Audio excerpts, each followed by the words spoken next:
Hallo bei Bikereifen24. Heute wollen wir wieder mal etwas Besonderes für Supermotos machen. Und zwar hatten wir ja demnächst den Conti Racertec 2, was ja quasi die obere Speerspitze im Sortiment darstellt. Und dann haben wir uns überlegt, okay, gehen wir doch einfach mal ins komplett andere Extrem. Und zwar in Richtung Low Budget. Und in Supermoto-Größen ist einer der billigsten Reifen überhaupt der CST Ride Micra, welcher für die Straße und sogar auch für Sport ausgelegt sein soll. Das hat uns natürlich ein bisschen neugierig gemacht und dann haben wir uns überlegt, okay, wenn wir jetzt den Racertec 2 drauf haben, was beste Performance überhaupt bietet, schauen wir doch einfach mal, wie im direkten Vergleich der günstige CST abschneidet. Der Ride Micra wird von der Marke CST produziert. CST ist eine Tochterfirma von Maxxis und Maxxis hat sich ja eigentlich schon einen ziemlich guten Namen in der Motocross-Szene und Enduro-Szene gemacht. Und mit der Tochterfirma CST wollen sie halt auch günstige Straßenreifen anbieten, die wohl auch sportlich können sollen. CST wird zwar in China produziert, der Hersteller Maxxis ist aber aus Taiwan. Prinzipiell sehen wir das jetzt nicht kritisch, weil viele Dinge werden heutzutage in China produziert und daher ist das für uns kein Ausschlusskriterium. Wir haben von CST absolut kein Geld jetzt hier für die ganze Sache bekommen. Wir schauen uns das einfach mal komplett unvoreingenommen und realistisch an, ob dieser Reifen eben auch nur ansatzweise mit Top-Ware wie einem Race Attack oder einem Sport Attack oder einem Attack SM Evo mithalten kann. Da wir als Reifenhändler natürlich alle Reifen im Sortiment führen, haben wir auch gar kein Interesse, hier irgendeinen besonders gut oder schlecht darzustellen. Beziehungsweise denken wir schon, dass wir es sehr objektiv machen können. Jetzt sind wir mal realistisch. Sollte der CST in unserem Test super abschneiden, ja, dann ist das auch 100% ehrlich, weil wenn wir hier einen Racertec an euch verkaufen, ja, machen wir deutlich mehr Umsatz wie mit einem CST. Das muss man auch dazu sagen. Im Prinzip ist es uns dann auch egal, was wir verkaufen. Solange wir von dem Produkt überzeugt sind, sagen wir das auch und sind auch ganz ehrlich jetzt hier, wie der Reifen dann performen wird. So ein Satz CST-Reifen Ride Micra kostet ungefähr 190 Euro komplett, inklusive Versand. Ja, wenn man jetzt hier den Racertec 2 nimmt, da sind wir halt schon bei 320 und beim Attack SM Evo so im Bereich von 290 Euro. Also die monetäre Ersparnis, die ist natürlich enorm, wenn man sich hier mit einem CST zufrieden geben kann. Aber das schauen wir uns dann mal im Test an, ob er wirklich eine Option ist. Wir denken halt, okay, viele Supermoto-Fahrer gehen halt auf den Spot oder fahren eher gemächlicher auf der Straße. Da muss ich nicht immer die Top-Ware für 300 Euro plus draufziehen.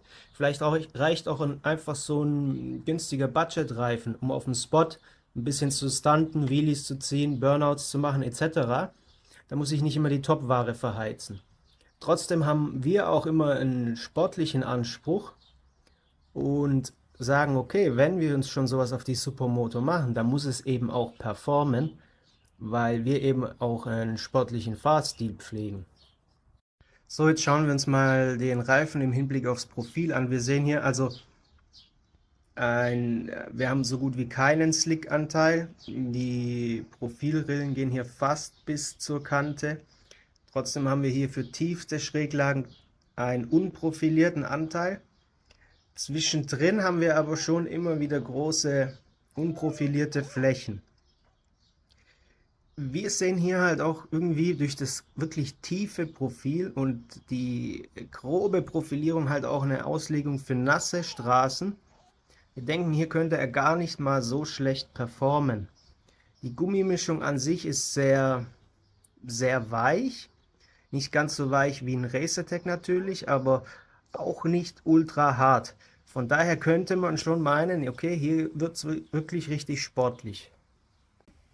Wenn wir uns jetzt mal hier die Form anschauen, dann haben wir das Gefühl, dass der Ride Micra deutlich flacher ist wie der Racertec.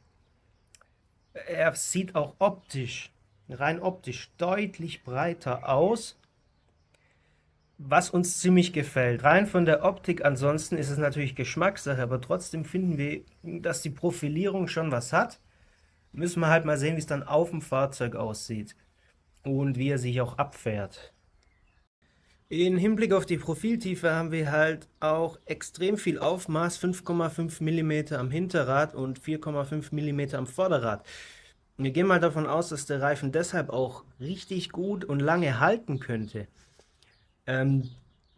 Was uns immer wieder verwundert, hier die Rennflagge, 2 Haken bei Sport. Na, das muss er dann natürlich auch halten, wenn er es verspricht.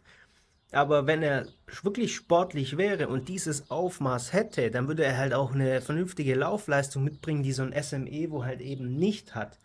Gerade auch am Vorderrad mit den 4,5 Aufmaß ist schon ordentlich Holz, ein Racertec hat eher 2,5 bis 3 mm. Wir sind auf jeden Fall mal gespannt, wie sich der Reifen schlägt. Wir werden ihn ausführlich und lange testen. Das Video folgt dann in den nächsten Wochen. Und wie gesagt, von absoluter Top-Ware, Racertec 2, auf das billigste, was es mit am Markt gibt für die Supermoto. Sind auf jeden Fall gespannt, was da im direkten Vergleich rauskommt. Weil wir schon gesagt haben, der Reifen sieht so massiv breit aus, haben wir noch einen kleinen Versuch gemacht. Und zwar haben wir jetzt hier mal das Klebeband auf die eine Flanke geklebt vom Racertec und rübergezogen und dann hier abgemessen, ja, ganz grob mal, und das gleiche dann beim CST nochmal gemacht, und wie ihr seht, hat man hier extrem viel mehr Breite, so sieht er auch aus, und naja, ob das mehr Auflagefläche und mehr Grip am Hinterrad bringt, wir sind gespannt. Wir werden auf jeden Fall sehen, wie sich der ganze Reifen schlägt. Es ist auf jeden Fall eine ganz interessante Sache hier im direkten Vergleich.